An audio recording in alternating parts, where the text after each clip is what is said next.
Hello everyone, welcome to my channel, The Zoology World. So, I am come here with the new topic embryonic induction. मैं बहुत ही in short terms में आपको ये topic समझाना चाहती हूँ जिससे कि आप लोग को बहुत ईजिली समझ में आ जाए कि एम्ब्रियोनिक इंडक्शन एटलीस्ट होता है क्या. So, let's start without wasting any time. The embryonic induction की सबसे पहले हम लोग देख लेते हैं definition.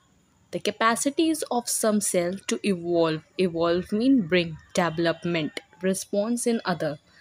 किसी भी सेल्स की वो कैपेसिटी, वो क्षमता जो डेवलपमेंट करा सके दूसरे सेल्स में, उसको हम लोग क्या बोलते हैं? एम्ब्रियोनिक इंडक्शन बोलते हैं. ऑलराइट, तो आपको डेफिनेशन समझ में आ गई ना. ये एक्सपेरिमेंट हुआ था एम्ब्रियोज का. दो तरह के एम्ब्रियोज को लिया गया था और उसका एक्सपेरिमेंट कराया था. अब ये एक्सपेरिमेंट जिसने कराया था उसका नाम है hence spaceman and hadal Mangold. इन 1924 दो एम्ब्रियो लिए गए किसके? सैलेमेंडर्स के. और ये एक्सपेरिमेंट बेसिकली जो बेस था वो था एम्फीबियन पर, क्योंकि salamanders is belong to the class amphibia. Alright, तो आपको समझ में आ गया salamanders is belong to the class amphibia. तो literally the whole experiment is based upon the class amphibia. Salamanders दो तरह के लिए गए जिनका एम्ब्रियो लिया गया. ठीक, वाला एम्ब्रियो लिया गया जब एम्ब्रिया अपने गैस्ट्रोला स्टेज में था. गैस्ट्रोला स्टेज में मींस जब उसके अंदर पूरी तरह से एक्टोडर्म, एंडोडर्म, मीजोडर्म, और या तो फिर एक्टोडर्म, मीजोडर्म और एंडोडर्म प्रेजेंट हो गई हो. ठीक, गैस्ट्रोला स्टेज हमारा वही होता है जब उसमें एक्टोडर्म, एंडोडर्म और मीजोडर्म्स क्या हो चुकी हो? डेवलप्ड हो चुकी हो. तो दो तरह के एम्ब्रियो लिए गए जब उसमें तीनों लेयर्स अच्छी तरीके से डेवलप्ड हो गई थी. अब हुआ क्या, ये देखिए, ये salamanders first embryo and this one is the second embryo. इन दोनों एम्ब्रियो की मीजोडर्म्स को क्या करा गया? निकाल लिया गया. फर्स्ट वाले से मीजोडर्म निकाला तो उसको हटाकर अलग रख दिया. सेकंड वाले की मीजोडर्म इसके अंदर ग्राफ्ट कर दी गई. किस तरीके से की गई? अब ये देखिए, ये जो आप देख रहे हैं ये डॉर्सल लिप है जिसको हम लोग ब्लास्टोकोर लिप्स भी कहते हैं. ठीक, इसको हम लोग ब्लास्टोफोर लिप्स भी कहते हैं. और सेकेंड एम्ब्रियो का ब्लास्टोपोर लिप्स ये है, जो छोटा सर्कल बना है ये है सेकेंड एम्ब्रियो का ब्लास्टोपोर लिप्स. अब यहीं से क्या हुआ, हम लोग ने मीजोडर्म लेयर को ग्राफ्ट कर लिया, यानी तो डिस्कार्ड करके फर्स्ट एम्ब्रियो की तरफ लगा दिया. अब हुआ क्या, ये पूरा एक बन गया. ओके, अब उसके बाद हम लोगों ने कुछ चेंजेस देखे हैं उस एम्ब्रियो में. एम्ब्रियो में दो पार्ट्स का डेवलपमेंट होने लगा. मींस एम्ब्रियो एक था लेकिन उसके अंदर एक राइट साइड पर और एक लेफ़्ट साइड पे क्या होने लगा? डिवीजन स्टार्ट होने लगा. अब कैसे हुआ? आप देख सकते हैं कि ये वाला जो साइड है ये है प्राइमरी वाला, मींस का प्राइमरी वाला. ठीक, ये वो है एम्ब्रियो. और यहाँ से मीजोडर्म जो प्राइमरी वाले में फर्स्ट वाले एम्ब्रियो में ग्राफ्ट करी गई वो ये थी.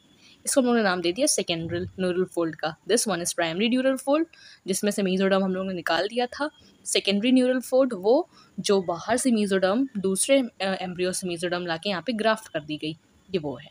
ऑलराइट, अब इस एम्ब्रियो का हम लोगों ने सेक्शन कटिंग करी.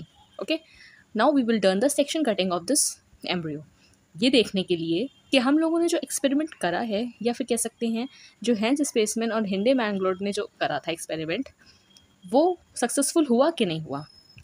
तो उन्होंने सेक्शन कटिंग के बाद ये देखा कि इधर तरफ जो प्राइमरी न्यूरल फोल्ड का हिस्सा है वहाँ पर कुछ नर्व्स, सोमैट्स और न्यूरोकॉर्ड्स बनी.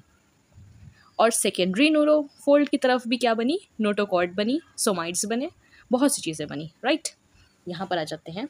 जैसे कि हमने बनाया कि removal of a piece of dorsal blastopore lips from one embryo. हम लोग ने यहाँ से क्या करा कि रिमूव कर दिया एक पीस डॉर्सल ब्लास्टोपोर लिप की जगह से मीजोडर्म का.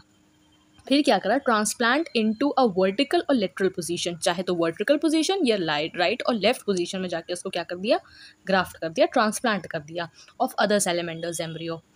यहाँ तक आपको समझ आ गया. Now third points, it invaginated and developed a notochord, somites, organ and neural tube. अब हम लोगों ने क्या देखा उस एम्ब्रियो के अंदर चेंज में कि उसने इन्वैगिनेशन शुरू कर दिया, डेवलप्ड करने लगा नोटोकॉट को, बहुत सी सोमाइट्स को, और न्यूरल ट्यूब भी उसके अंदर डेवलप्ड हुआ. ठीक, a complete nervous system was form where live graft was placed. जहाँ पे ग्राफ्टिंग हुई थी वहीं पर हम लोगों ने देखा कि एक कंप्लीट नर्वस सिस्टम क्या होने लगा, डेवलप्ड हो गया at the place of the dorsal lip और ब्लास्टोपोर लिप्स। ठीक, then grew into nearly complete secondary embryo. और अब आप ये देख सकते हैं कि एक सेकेंडरी एम्ब्रियो में वो जाकर क्या हो गया, कन्वर्ट हो गया।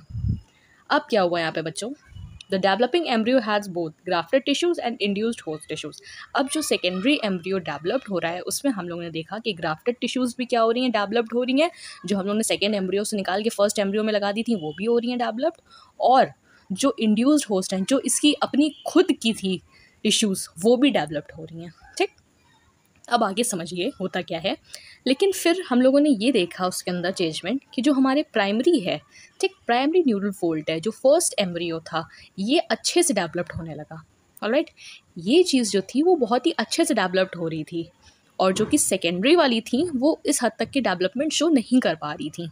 यहाँ तक तो वो डेवलप्ड हो गई, बट इसके आगे भी बहुत से प्रोसीजर्स होते हैं जो ज़रूरत होती है दोनों की साथ में डेवलपमेंट की।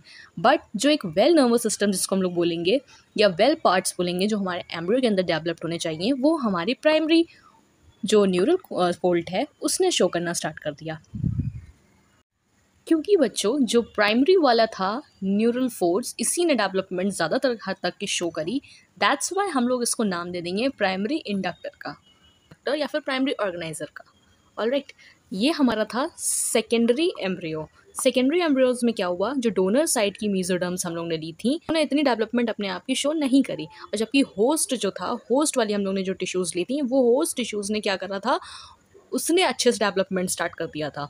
ठीक है, तो आगे की प्रोसेस में हम लोग ने यही देखा कि जो हमारी होस्ट वाली थी, जो हम लोगों ने जिसको नाम प्राइमरी न्यूरल फोर्स का दिया था, उसने अच्छे से नर्वस सिस्टम को डेवलप करना स्टार्ट कर दिया। That's why we call this a primary inductor और अ प्राइमरी ऑर्गेनाइजर। अगर आपको एम्ब्रियोनिक इंडक्शन का ये पूरा प्रोसेस समझ में आ गया हो, so please like my channel and comment in the comment box. और इस तरह की और क्विक वीडियोज़ के लिए आप मुझे कमेंट करके बोल सकते हैं। Whatever topic is it, just tell me. I will create the video for you. Thank you so much.